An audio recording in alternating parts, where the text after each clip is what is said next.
사랑하는 식구 여러분, 안녕하십니까?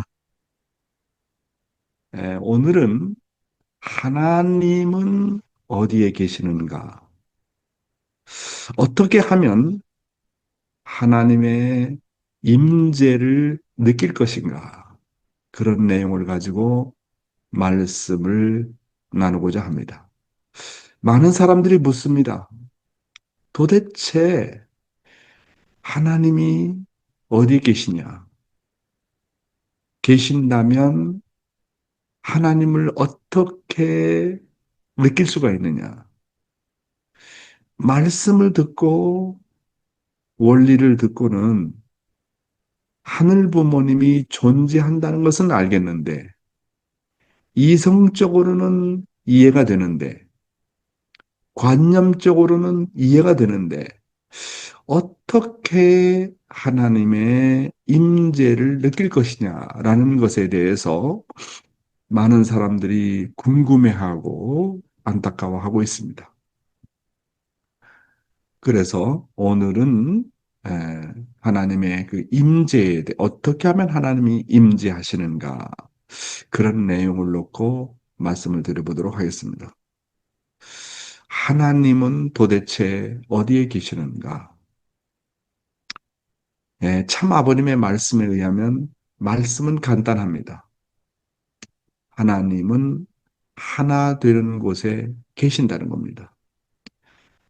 몸과 마음이 통일되고 부부가 통일되고 부모와 자식이 통일되고 형제 자매와 통일되고 가인과 아벨이 하나 되는 곳에 계신다.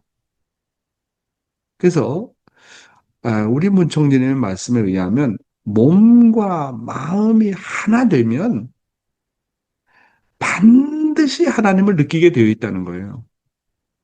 반드시 하나님의 임재를 경험하게 되어 있다는 겁니다. 그 다음에 부부가 하나가 되면 예의를 막론하고 누구나 다 하나님을 느끼게 되어 있다는 거예요. 그리고 부모가 자식을 사랑하고 자식이 부모를 사랑해서 부모와 자식이 하나 되면 하나님을 느끼게 되어 있다는 거예요. 형제 자매 그리고 가인과 아벨이 하나가 되는 곳에 하나님께서 나타나게 되어 있다고 하는 것입니다. 성경에 보면 마태복음 18장 20절에 두세 사람이 함께 모여 기도하는 곳에 계신다 그랬습니다. 두세 사람이 내 이름으로 모인 곳에는 나도 그들 중에 있느니라 이렇게 말씀을 하셨습니다. 그러니까 결론적으로 하나님은 어디에 계시는가 하는 것은 하나가 되는 곳에 계신다는 거예요. 이에 대한 우리 문총재님의 말씀을 한번 보도록 할까요? 3단계 통일. 소생 단계에서 뭘 해야 되는 거예요? 몸, 마음 통일입니다. 장성은 부부 통일입니다. 완성은 뭐예요? 부자 통일입니다. 그렇지 않고는 하늘나라에 보관될 수 있는 가정이 안 됩니다. 거기에 하나라도 결여되면 저 나라에 가서 축복받은 가정 천국이 아니라 낙원이 생겨가지고 훈련 도중이 남아지는 것을 알아야 됩니다. 그래서 몇 천 년, 몇 억만 년을 기다려야 됩니다. 타락의 보응이 이렇게 무섭다는 것을 알아야 됩니다. 그러니 살아있는 생년에 무슨 짓을 해서라도 이 일을 청산하고 가지 않으면 안 된다는 것을 알아야 되는 것입니다. 그래서요, 여러분, 이 말씀을 듣고 어떻게 생각하십니까? 다시 한번 말씀드립니다. 하나님의 임재라는 것은 하나님이 함께 하시는 것이죠. 하나님의 임재하는 것을 어떻게 느끼느냐 하는 거예요. 하나님은 도대체 어디에 계시느냐? 다시 말씀드리지만 하나 되는 곳에 하나님은 계신다는 것입니다. 하나 되는 속성은 하나님의 속성입니다. 그런데 하나가 되지 못하고 분열하고 갈등하고 싸우고 모순되는 것은 사탄의 속성입니다. 따라서 몸과 마음이 하나 되면 반드시 하나님의 임재를 느끼게 된다는 것이 문총재님의 말씀입니다.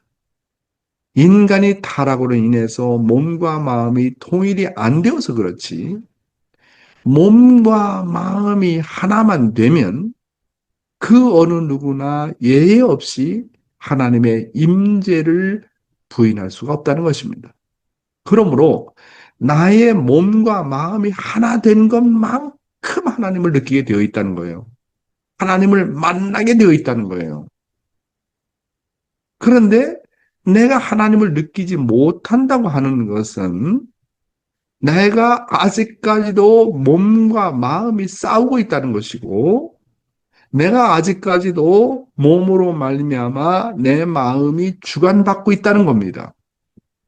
그래서 내가 몸과 마음이 하나 되면 나의 본성이, 나의 본심이 자동적으로 하나님을 느끼게 된다는 겁니다. 내가 하나 된 것만큼, 나의 몸과 마음이 하나 된 것만큼 점점 하늘과 가까워져 가지고 하나님을 느끼게 되어 있다는 겁니다. 다음은 부부가 하나 되는 곳에 하나님께서 임재하십니다. 그런데 타락한 부부는 언제나 싸우고 갈등합니다. 싸우고 갈등하는 곳에는 오직 사탄만이 함께합니다. 따라서 부부가 하나가 되면 아내는 남편을 통해서, 남편은 아내를 통해서 반드시 하나님을 만나게 되어 있다는 겁니다. 그러면 무엇을 중심 삼고 하나가 되느냐 하는 거예요. 이게 중요한 거거든요. 세상 부부 가운데도 가까운 부부가 많이 있잖아요. 서로가 서로를 사랑하는 부부들이 많잖아요. 그러면 그렇다고 해서 그들이 하나님의 임재를 느끼느냐 하는 거예요. 문제는 하나가 되는 데는 무엇을 중심 삼고 하나가 되느냐 하는 게 중요한 겁니다. 그것이 바로 참사랑이라는 것입니다. 그러면 참사랑은 뭐냐? 그것은 진정으로 상대를 먼저 생각하는 겁니다. 상대를 먼저 생각하고 상대를 위해서 사는 것이 참사랑입니다. 우리가 참사랑에 대해 속성에 대해서 배웠잖아요. 사랑이라는 것은 상대를 먼저 생각하는 거다. 상대를 먼저 위해서 사는 것이다. 상대를 위해서 기꺼이 희생하는 것이다. 그래서 그런 위함의 철학을 통해서 살게 되면 하나님의 임재를 느끼게 되어 있다고 하는 겁니다. 다음은 부모와 자식이 하나 되는 곳에 하나님이 임재하십니다. 몸과 마음이 통일이 어렵지만 부부의 통일은 더 어렵습니다. 더 나아가서 부모와 자식의 통일은 더 어려운 거예요. 부모가 자식을 하나님의 아들과 딸로 대하기가 어렵고 자식이 부모를 하나님처럼 모시기가 어렵지 않습니까? 다음은 형제 자매 가인과 아벨이 하나 되는 곳에 하나님이 임재하십니다. 하나님의 6천년 역사는 가인과 아벨의 투쟁의 역사였습니다. 이 모든 것은 제일 먼저 어디에서 이루어져야 되느냐면 가정에서 이루어져야 됩니다. 몸과 마음이 하나 되는 것도, 부부가 하나가 되는 것도, 형제 자매가 하나가 되는 것도, 가인과 아벨이 하나가 되는 것도 어디에서 이루어지느냐? 가정에서 이루어지는 겁니다. 가정에서. 가정이 이렇게 중요한 것입니다. 그런데 가장 근본적인 문제는 자신의 몸과 마음이 통일되지 않기 때문에 모든 문제가 벌어진다고 문총재님은 말씀하십니다. 자, 그렇다면 몸과 마음을 통일시키는 방법. 몸과 마음을 하나 되게 하는 방법은 무엇일까요?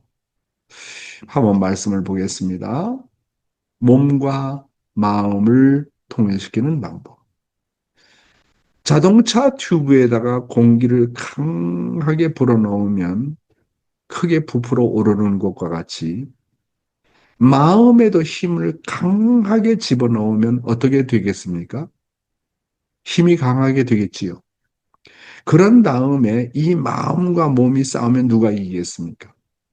이와 같이 사정없이 몸을 때려서 점령하는 방법과 마음에 힘을 가하는 두 가지 방법이 있습니다.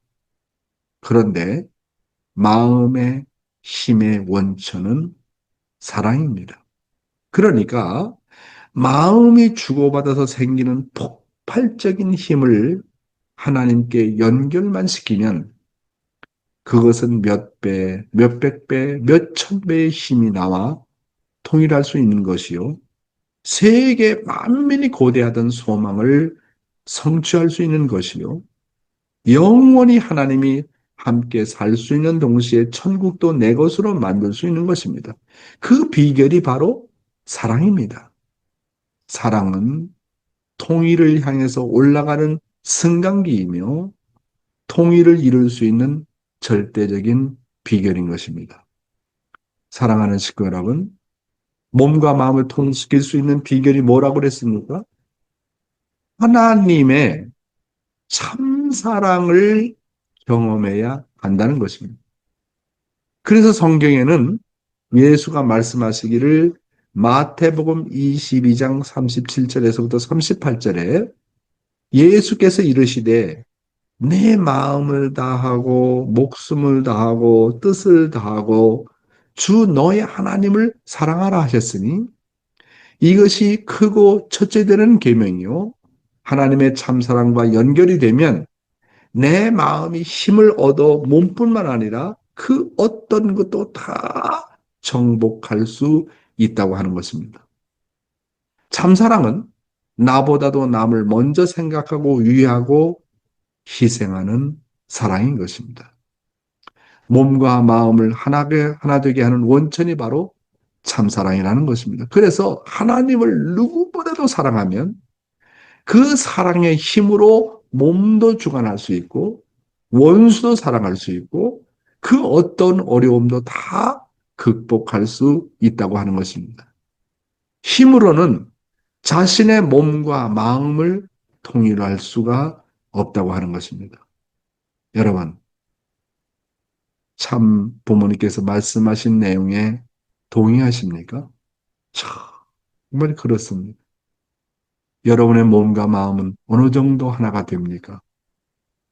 몸과 마음이 하나 되면 내가 먹는 것을 주관할 줄 알고, 마시는 것을 주관할 줄 알고, 성욕을 주관할 줄 알고, 물욕을 주관할 줄 알고, 잠자는 것을 주관할 줄 알고, 그래서 정말 몸과 마음이 통일이 되고, 하나가 되면 하나님을 자동적으로 느끼게 되어 있다고 하는 겁니다.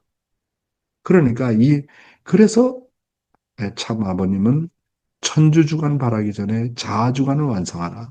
내가 나 자신을 참사랑으로 잘 주관하고 몸을 주관하게 되면 천주주간이 바로 그것이라 하는 것을 어렸을 때부터 그런 표를 가지시고 일생을 투쟁해 나오셨다.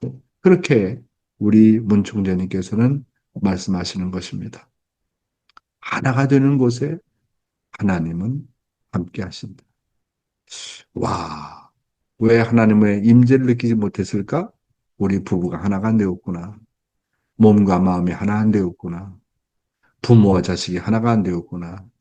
가인과 아벨이 정말 하나가 안 되었구나. 문제는 거기에 있구나. 어떤 때는 느끼고 어떤 때는 느끼지 못하는 이유가 하나가 되지 못해서 그런 결과를 가져왔구나 하는 것을 우리는 확실한 해답을 오늘 말씀을 통해서 깨닫게 됩니다. 두 번째로 하나님은 어디에 계시는가?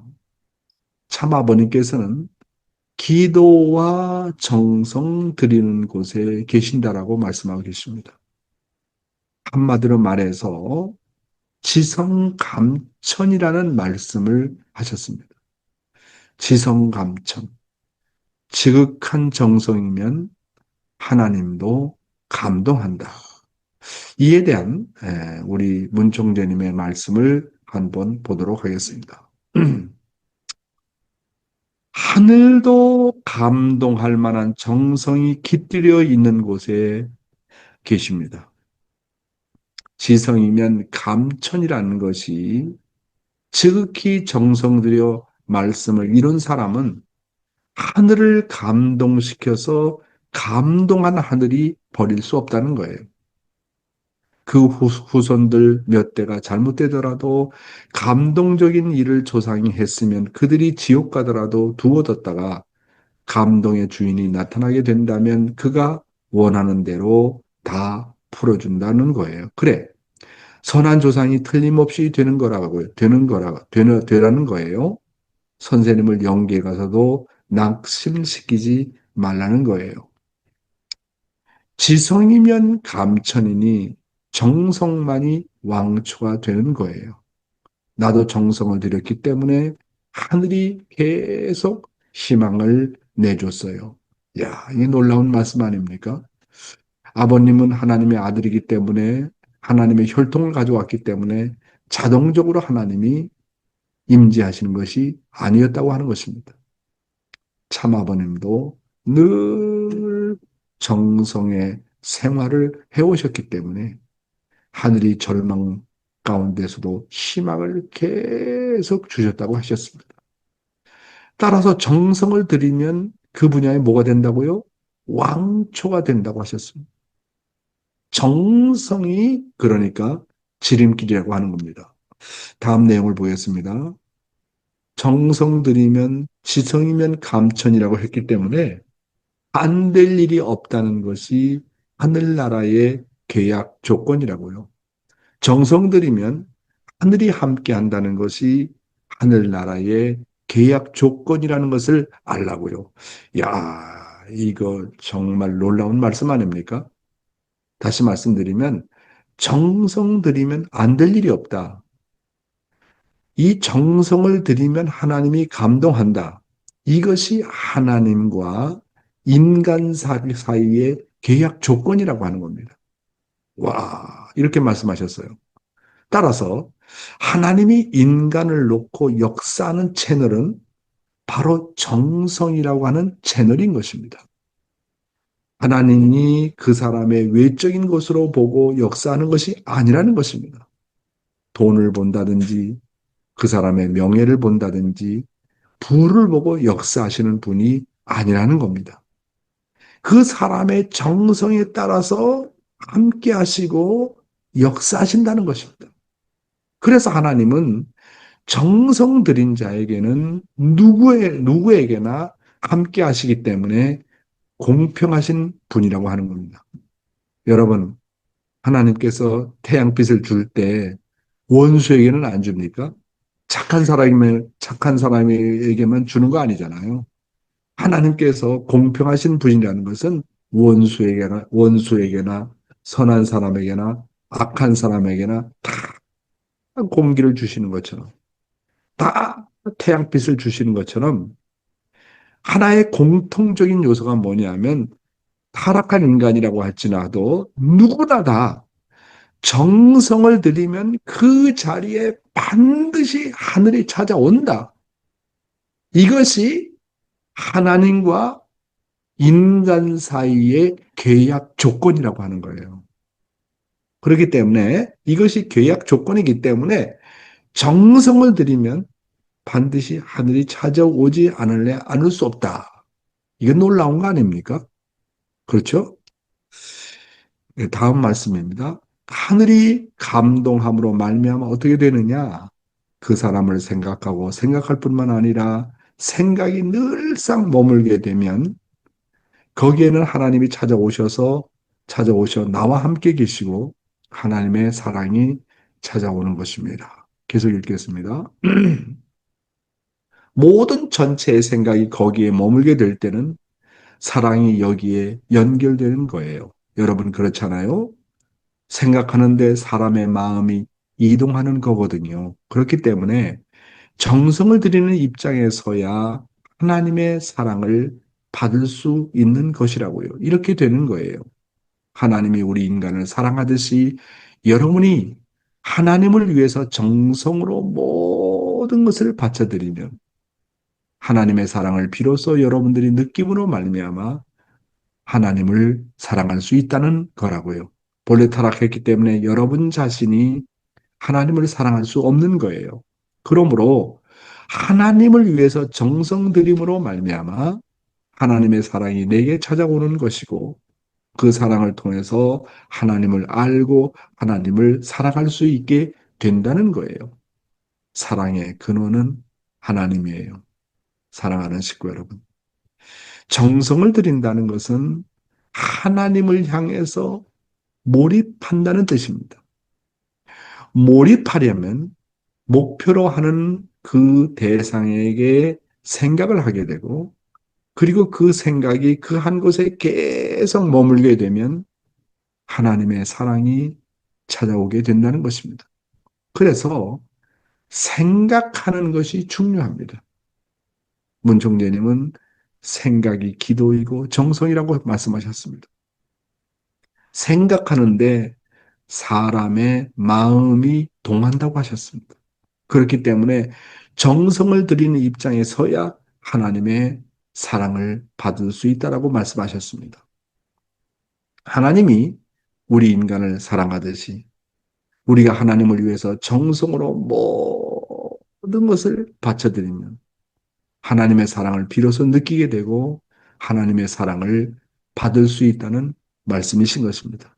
그러므로 하나님을 위해서 정성 들임으로 말미암아 하나님의 사랑이 내게 찾아오기 때문에 정성은 하나님의 사랑을 느낄 수 있고 받을 수 있는 채널이라고 하는 것입니다. 왜냐하면 하나님은 사랑의 근원이기 때문에 그렇습니다. 야, 참 정성이 이렇게 중요하구나. 정성이 머무는 곳에 하나님도 머무시는구나. 그렇잖아요. 그 정성을 들이면 영적으로 힘을 받잖아요. 그 영적으로 힘을 받는다는 얘기는 하나님의 사랑을 내가 받잖아요. 그럼 그 하나님의 사랑의 힘을 가지고 내 몸을 주관하게 된다는 거예요. 다 이게 연결되는 그런 말씀 아니겠습니까? 네. 네, 세 번째로 하나님은 어디에 계시는가? 말씀이 있는 곳에 하나님은 계신다라는 내용이 되겠습니다. 성경에는 말씀이 곧 하나님이시다 그런 말씀이 있잖아요. 그렇죠?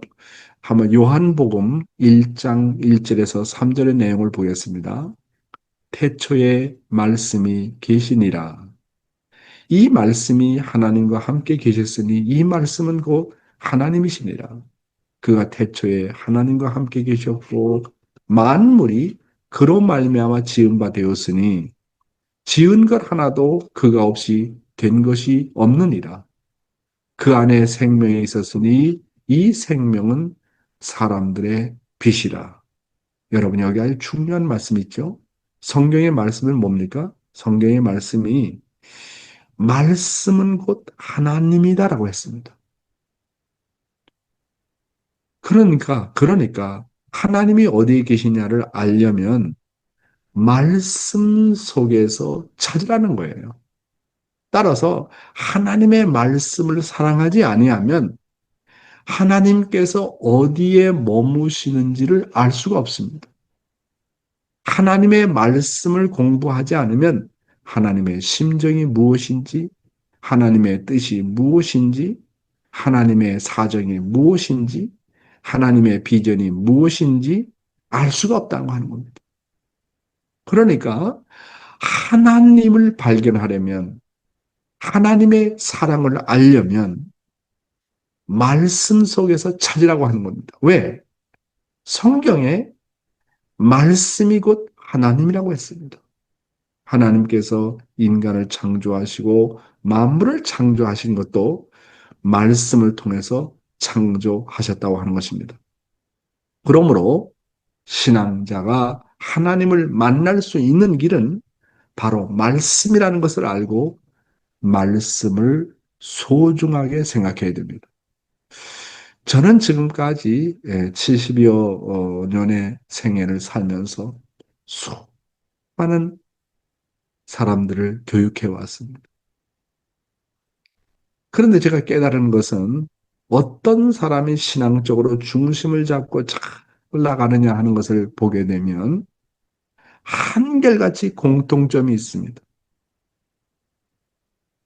누가 정말 절대 신앙을 하고 누가 정말 변덕 없이 신앙생활을 잘 하느냐를 보면 공통점이 있는데 그 공통점이 뭐냐면 한결같이 말씀을 소중히 했던 사람입니다. 누가 신앙에서 떨어지느냐 하면 말씀을 소홀히 하는 사람입니다. 따라서 말씀을 생명시하면 하나님이 그 사람을 주관해 주십니다. 하나님이 그 사람을 통해서 역사하십니다. 그렇죠? 그러니까 그 사람이 어느 정도의 신앙을 유지하고 있느냐라는 것을 알려면 그 사람이 말씀을 어떻게 취급하느냐, 말씀에 대한 자세를 보면 그 사람의 신앙의 상태를 알 수가 있어요. 이 말씀이 이렇게 소중한 거예요.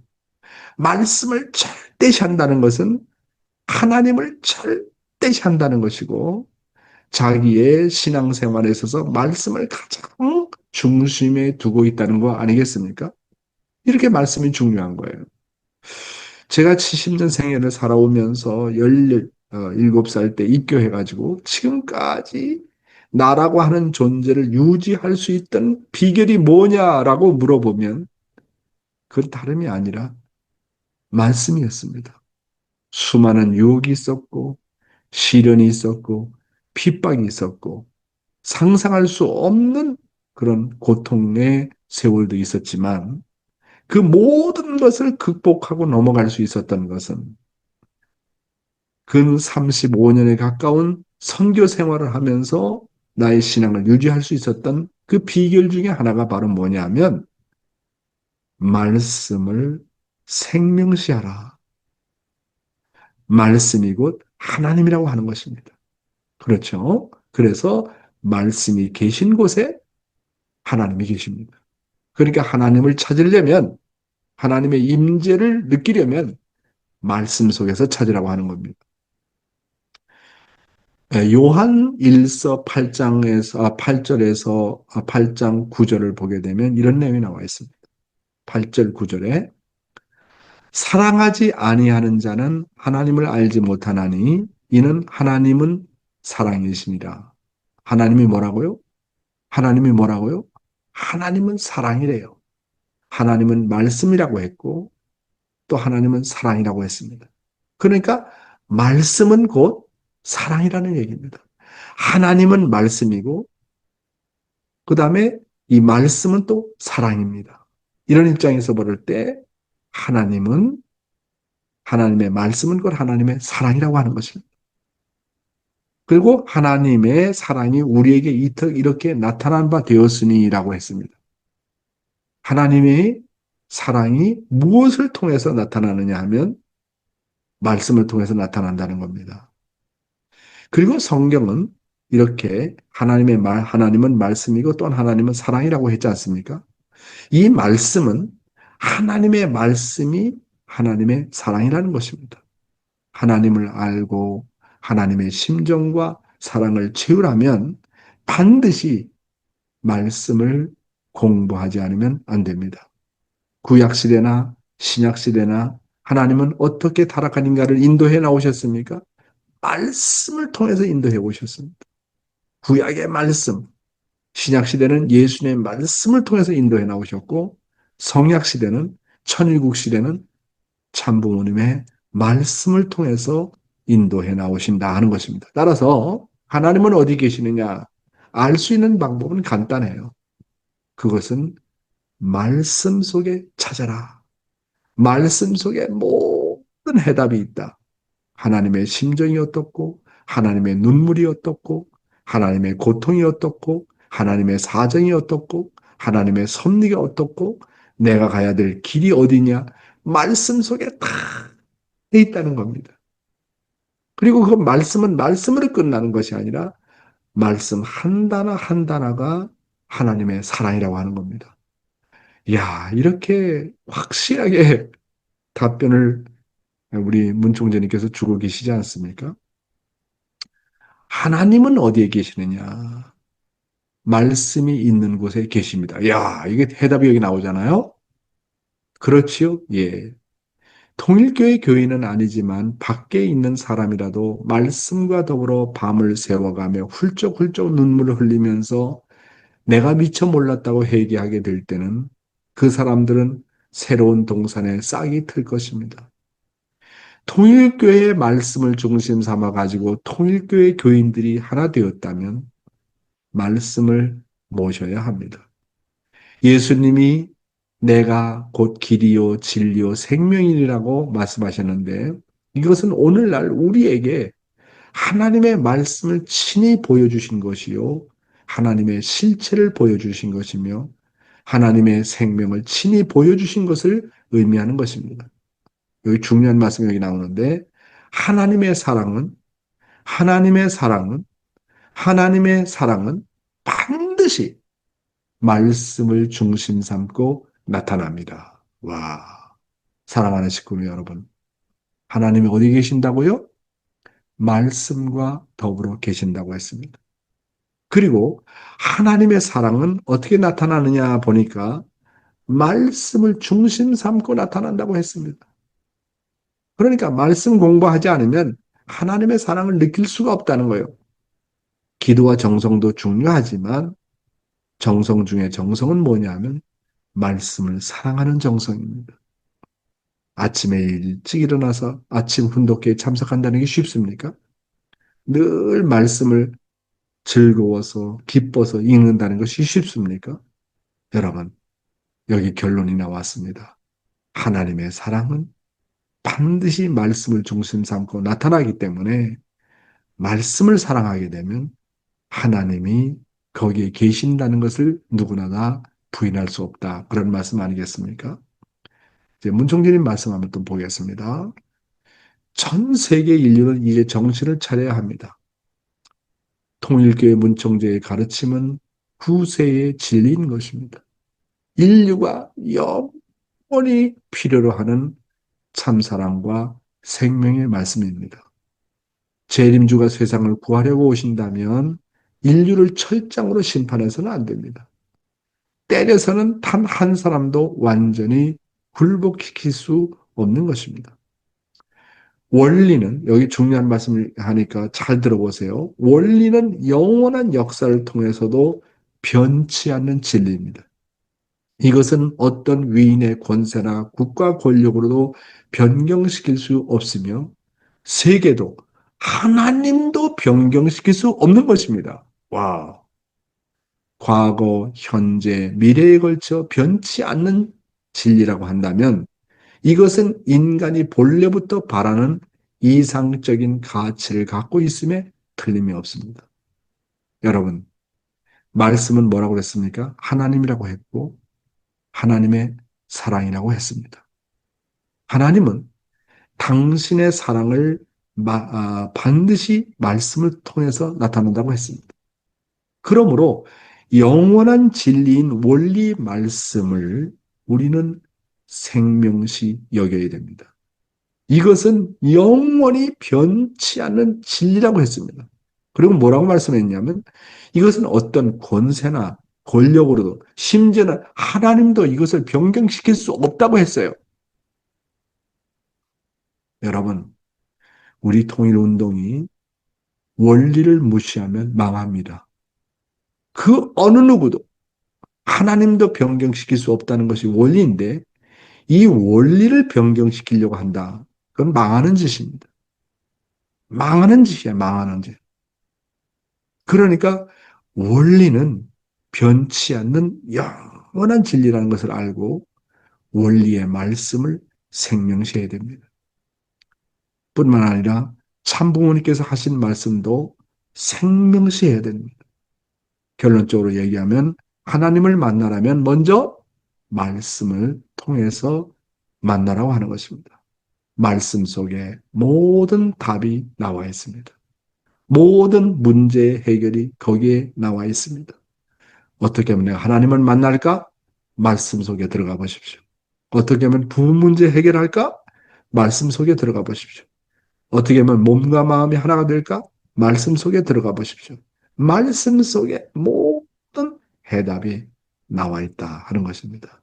오늘 하나님은 어디에 계시는가? 첫째가 뭐라고요? 하나님은 하나 되는 곳에 계신다. 두 번째, 하나님은 정성 들이는 곳에 계신다. 세 번째로, 하나님은 어디 계신다고요? 말씀 속에 계신다는 것을 말씀을 드렸습니다. 오늘은 여기에서 말씀을 마치겠습니다. 감사합니다.